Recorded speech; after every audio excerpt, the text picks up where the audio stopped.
From Johannesburg in South Africa. Campaigning for Nigeria's upcoming 2027 presidential and legislative elections has kicked off ahead of a nationwide ballot scheduled for January 2027. Incumbent President Bola Tinubu of the All Progressive Congress is seeking a second term, with 18 opposition candidates cleared to contest the elections. The main challengers argue that the APC's nearly 12 years in power have left Africa's most populous country poorer, more indebted and no safer than it was when the party came to power in 2015 under former President Muhammadu Buhari. And for more on this, we are joined on the line by Austin Aigbe, Advocacy Officer at the West Africa Democracy Solidarity Network. Austin, good afternoon and thank you for joining us on Africa Update. Thank you very much and good morning from Abuja. Now, Austin, the APC has been in power for nearly 12 years.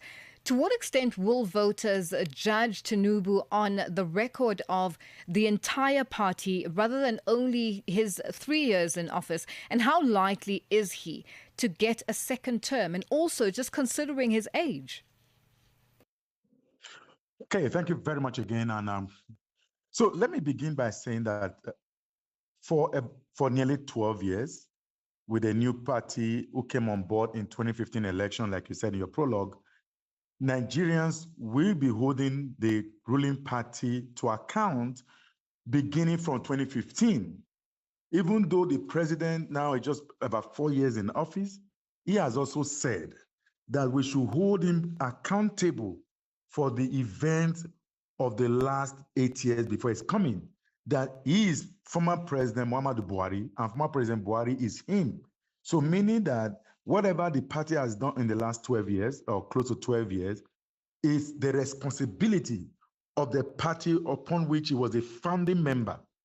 Having said that, there are a lot of things that came up in the 2015 election that led to the loss of the then ruling party, the People's Democratic Party. One of them, in fact, three, it was on a tripod. It was security issues. It was issues around economy and anti-corruption. As we speak today, nearly 12 years after, the country is still battling with the same issues of security concern. I mean, you have had, or you would have reported, the consistent killing. Just yesterday, more than 20 people were also killed in one of the states in north-central Nigeria. Killings, kidnapping, issues of violence, even in elections, have become a daily occurrence in a political system. The economy isn't doing good, even though the current administration have also argued that they are doing a lot to improve the system. They've removed the fuel subsidy, which used to be some form of what will be described as an inefficient system. They remove it to empower citizens, but citizens have not seen any of those proceeds. It has pulled many into poverty. Today, Africa's largest country, population-wise, is also now the headquarter of poverty globally, overtaking India. So there's a lot that Nigerians will expect, and the opposition, like you said, will leverage on all of these concerns. But like maybe just to quickly state, even though today is the official takeoff of campaign, public campaign has begun in earnest before. And today, you are not going to see the usual buzz of campaign up to sometime around November of this year, because nobody will really want to spend so much money doing campaigns, because campaign really doesn't really tell who will vote for you. It is just for the nuance, the paparazzi. Otherwise, Nigerians decide either by you paying for it, or which we call vote buying, or for the sincerity or integrity of citizens truly wanting to vote. Now, Austin, 18 opposition candidates challenging Tinubu. Does such a crowded ballot strengthen the president's chances by dividing the opposition vote?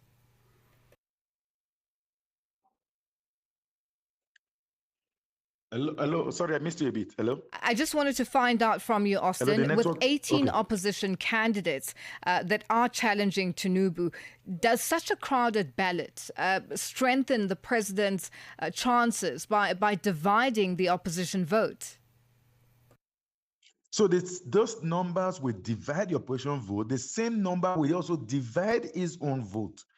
Nigeria is divided into 6 geopolitical zones. The president is from the south. More than about 17 of those candidates, 17 of them, are from the south. Only one candidate is from the north. That is former Vice President Atiku Abubakar. If there's going to be division in vote, it's even likely that it will divide the incumbent votes, because the way voting pattern takes place in this country, people vote along religious line, vote along ethnic, vote along geopolitical alliances, and of course, vote along party lines. So I think that the impact will be greater on the side of the president, because there are about 3 or 4 from his own geopolitical zone, that's the southwest.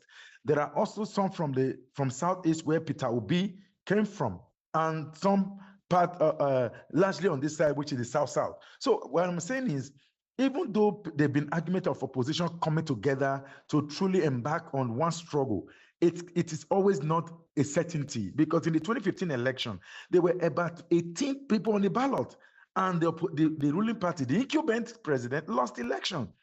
So it doesn't really tell whether it's going to be convergence on one side, because if they had converged on one side, and with the new system of manipulative political system, is you could use the judiciary against political parties. And when that happens, you can easily destroy the opposition by just one judgment. I think that having some form of maybe 2 or 3 horse race, which is likely going to be the Nigerian election, it is going to be 3 horse race. Major political party will then be the president, and 2 of them, one from the north, another from the south, and one person from the south will be actually flowing along, maybe dividing the vote of the president, who is also from the south.